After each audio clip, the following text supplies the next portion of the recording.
여기 영화 속의 나라가 있습니다. 식량은 부족하다고 하는데 미국 달러를 위조하는 기술력을 가지고 있다고 하고 인간병기 특수부대원이 날아다니고 블록버스터급 쿠데타까지. 과연 어디일까요? 바로 우리 영화와 드라마 속에 나타난 북한의 모습입니다. 70년 넘는 분단 때문일까요? 가깝지만 생소한 나라가 되어버린 북한. 그래서인지 우리 영화와 드라마에서는 북한이 아주 신기한 나라로 나옵니다. 일반적인 상식에서는 불가능한 일들이 벌어지는 나라. 과연 우리 매체 속 북한의 모습은 어떻게 왜곡되고 있는지 한번 찾아보았습니다.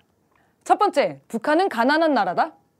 아마 가장 흔하게 왜곡되는 모습일 것 같은데요. 감자와 옥수수로 끼니를 때우고 자기들은 삼시세끼 중 두 끼를 고기 반찬 먹는다. 이케 후라이를 마구 고기 반찬은 구경하기 어려운 나라로 나옵니다. 또한 가스레인지나 핸드폰 같은 가전제품은 구경하기 힘든 것처럼 나오는데요. 많은 사람들의 오해와는 달리 북한은 이미 필요한 식량의 92%를 자체 생산하고 있으며 곡류를 제외한 어류와 육류의 총 공급량은 총 수요량보다 45만 3,800톤이나 많다고 합니다.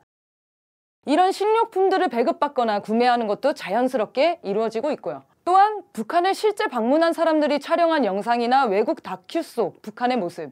일상적으로 핸드폰을 사용하고 태블릿을 이용하여 음식을 주문하기도 합니다. 교통체증이 보이기도 하는데요. 이는 차량이 많이 보급되었다는 것을 반증하기도 합니다. 평양뿐 아니라 다양한 도시와 농촌의 모습을 살펴보았을 때 드라마는 사뭇 다르지 않은가요? 영화 드라마 속에 나온 북한의 모습은 의도적으로 가난한 나라 이미지를 만들기 위해 과장되고 왜곡된 모습이라는 것을 쉽게 알 수 있습니다. 또 한 가지 북한 관련 드라마에 빼놓지 않고 나오는 인물이 있죠. 바로 특수권력층입니다. 범죄 혐의로 무시무시한 곳에 끌려가 조사를 받는 리정혁. 갑자기 들어온 간부가 바로 풀어주라고 하는데요. 당신 미쳤어? 이유인 즉슨 아버지가 무려 북한 동지, 대체 저 대회 총정치국장이라는 것입니다. 또 있습니다. 고위 간부 차량은 프리패스?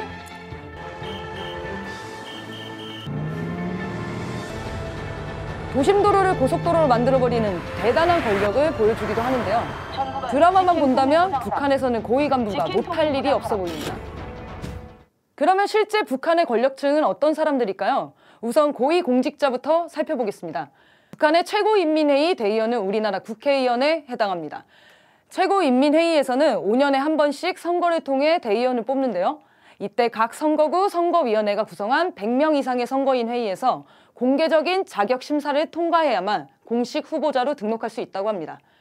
고위 공직자를 지명하는 것이 아니라 엄격한 심사와 선거로 선출하는 것입니다. 이런 사람들이 일을 제대로 못하거나 잘못을 저지르면 어떻게 될까요? 북한에서는 집단 생활 속 총애와 신소제도를 통해 비판과 처벌을 받게 된다고 합니다. 갑질이나 폭력을 사용한 상급자가 있으면 바로 전체 총회를 열어 비판한다고 하는데요. 그 집단 구성원 모두에게 비판을 받는다고 생각해보세요. 얼굴 들고 다니기 쉽지 않겠죠? 당연히 이후 경력과 직책에도 이 총회의 여론이 반영될 수밖에 없습니다. 또한 신소제도는 자신의 상급자를 그 위에 상급에 고발하는 제도인데요. 잘못을 저지른 상급자가 스스로의 잘못을 덮지 못하도록 하는 제도입니다. 이 신소로 고발당하면 노동교화를 받거나 강등이 될 수도 있다고 합니다. 권력을 가진 사람들이 자신을 위해 권력을 오용, 남용할 수 없도록 하는 제도입니다. 또 많은 사람들이 조선노동당원을 북한의 권력층으로 알고 있습니다. 이 사람들은 과연 어떻게 당원이 될까요? 일단 당원이 되려면 당원 경력 2년 이상인 기존 당원 2명 이상의 보증을 받아야 합니다. 그런데 이 보증이라는 것이 한 번 서주면 끝이 아닙니다. 입당한 사람이 그 후에 잘못을 저지른다면 보증자도 책임을 지고 정치적 생명을 걸어야 한다고 합니다. 이러한 심사를 거치는 당원 자격, 그 이후에는 어떻게 지낼까요?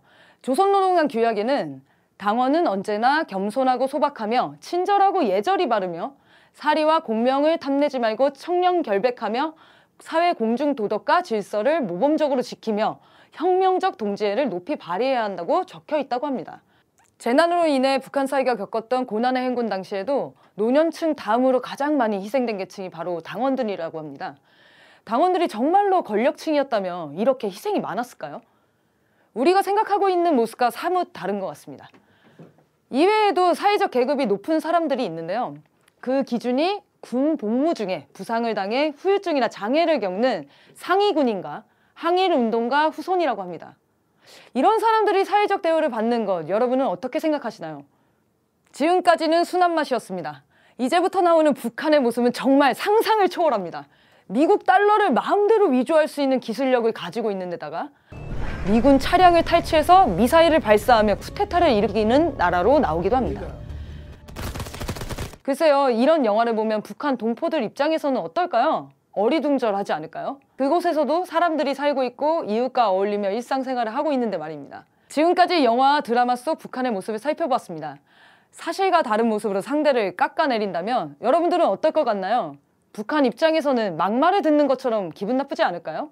남북의 불신과 적대감을 키우고 서로를 멀어지게 하는 영화와 드라마 속 북한 왜곡, 과연 누구에게 도움이 되는 일일까요? 다음 시간에는 왜곡된 북한의 모습을 만든 것은 누구인지, 어떤 정도로 일어나고 있는지 살펴보겠습니다. 2부에서 만나겠습니다.